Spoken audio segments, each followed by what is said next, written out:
అబ్బా, ఇదిరా దానం అంటే, ఈయనరా అసలైన ధర్మప్రభు అంటే అంటున్నారు ఏపీ జనం.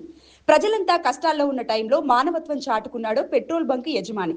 నో స్టాక్ బోర్డులు, బ్లాక్ లో రెట్టింపు ధరకు పెట్రోల్ అమ్ముతున్న సందర్భంలో టూ వీలర్లకు లీటర్ పెట్రోల్ ఉచితంగా అందిస్తున్నాడు. తిరుపతిలోని తనపల్లి బంకులో బైక్లకు లీటర్ పెట్రోల్ ఫ్రీగా ఇస్తున్నారు. దీంతో ఆ బంక్ దగ్గర బైకిస్టులు బారులు తీరారు. ప్రస్తుతం క్రైసిస్ నేపథ్యంలోనే ప్రజల కోసం ఉచిత పెట్రోల్ అందిస్తున్నట్లు తెలిపాడు పెట్రోల్ బంక్ యజమాని రాజేష్ రెడ్డి.